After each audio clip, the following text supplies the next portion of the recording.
Hello friends, programming skill develop करने की series में आज हम लोग देख रहे हैं printing first n natural numbers using loop in C language.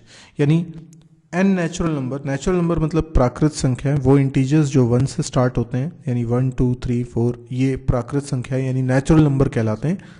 तो पहले एन नेचुरल नंबर्स, अब एन का मतलब क्या हुआ? एन का मतलब हुआ यूजर हमें बताएगा कि एन की वैल्यू क्या है। यूजर कहेगा कि उसे 5 नंबर्स देखने हैं तो हम पहले 5 नंबर प्रिंट करके बताएंगे।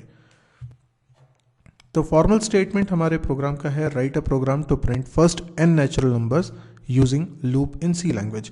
देखिए, एज अ बिगनर अगर आप लूप की शुरुआती एक्सरसाइज कर रहे हैं तो उसमें ये क्वेश्चन ज़रूर मिलेंगे इस तरह के।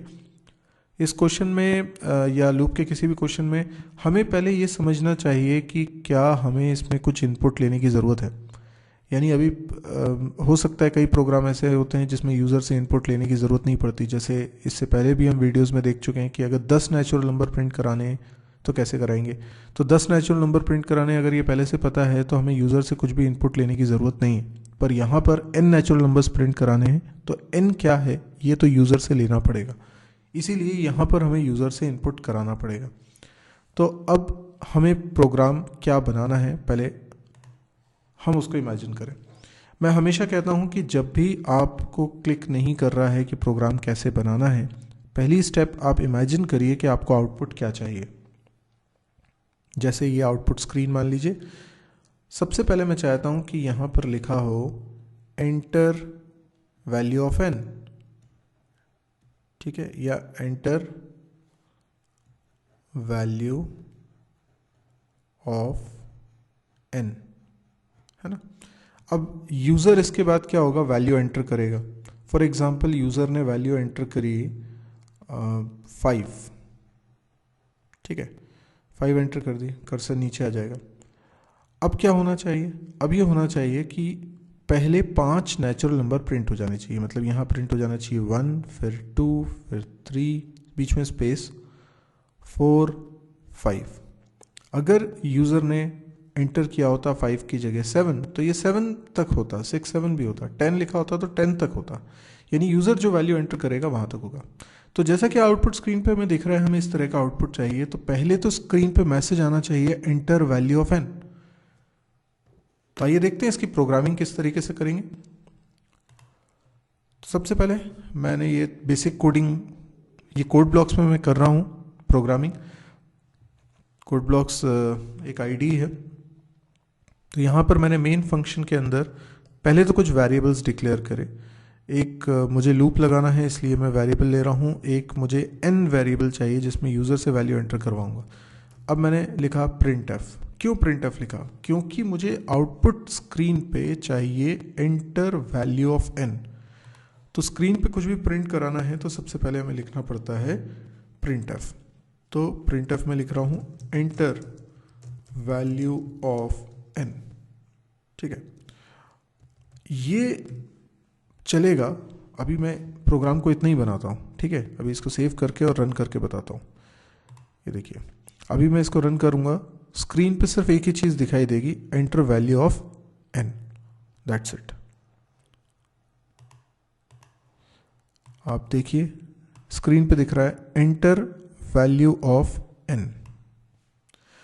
इसका मतलब ये है कि अभी हमें स्क्रीन पे ये तो दिखने लगा एंटर वैल्यू ऑफ n, पर अब मुझे क्या करना है, यहाँ यूज़र से वैल्यू भी तो एंटर करानी है। और यूज़र वैल्यू तब एंटर कर सकता है जब आपने कुछ इनपुट इंस्ट्रक्शन लिखी हो। यानी यूज़र अगर कुछ टाइप करेगा तो वो चीज़ आपके प्रोग्राम में कैसे आएगी, प्रोग्राम के वेरिएबल में कैसे आएगी। जैसे आपने ये वेरिएबल बनाया n, क्यों बनाया? ताकि यूज़र जो नंबर एंटर करे वो हमारे वेरिएबल n में स्टोर हो जाए। पर ये होगा कैसे? ये काम करने के लिए आपको ज़रूरत पड़ती है स्कैनएफ फंक्शन की। स्कैनएफ फंक्शन जिसके अंदर मैं लिख रहा हूँ %d और फिर मैं लिख रहा हूँ एड्रेस ऑफ n। तो जो वैल्यू यूज़र एंटर करेगा वो वैल्यू किस में चली जाएगी? n वेरिएबल के अंदर चली जाएगी। अभी वैल्यू तो आ गई n के अंदर, लेकिन मुझे नंबर्स प्रिंट कराने 1 से n तक। तो मैं एक लूप लगाता हूँ। लूप आपकी मर्जी है, आप वाइल, डू वाइल, फॉर कोई सा भी लगा सकते हैं। मैं यहाँ फॉर लूप लगा रहा हूँ।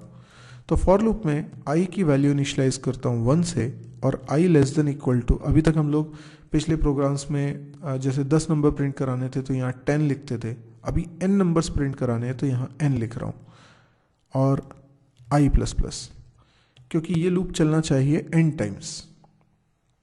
और इस लूप की बॉडी के अंदर मैंने लिखा प्रिंट एफ।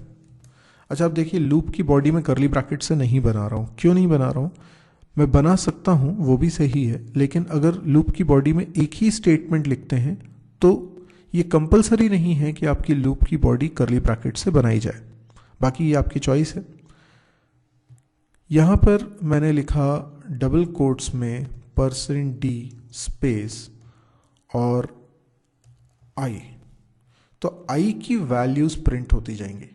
आई की वैल्यू शुरुआत में होगी 1, फिर बढ़ के 2 हो जाएगी, फिर 3 हो जाएगी, इस तरीके से। अब मैं इसको रन करके बता रहा हूँ आपको कि ये आउटपुट क्या देगा। देखिए स्क्रीन पे दिख रहा है एंटर वैल्यू ऑफ n, तो मैंने एंटर कर दिया लेट्स से 5, तो आउटपुट क्या आ गया 1 2 3 4 5, दैट्स इट। यहीं पर अगर इस प्रोग्राम को मैं दोबारा रन करता हूँ,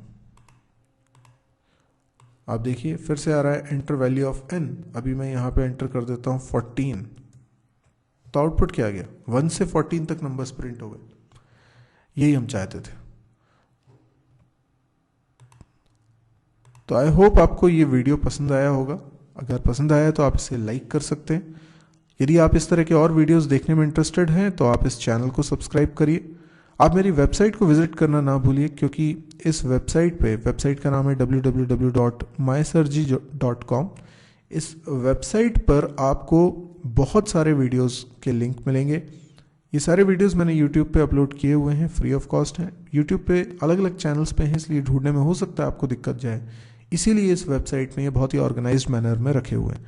न केवल C++, जावा, PHP, डेटा स्ट्रक्चर, DBMS, इन सब्जेक्ट्स के आपको वीडियोस मिलेंगे, बल्कि आपको कैंपस प्रिपरेशन और प्रोग्रामिंग एक्सरसाइज बिल्ड करने के लिए भी वीडियोस मिलेंगे। जैसे कि ये वीडियो आप देख रहे हैं, इस तरह से बहुत सारे प्रोग्राम्स के वीडियोस आपको मिलेंगे।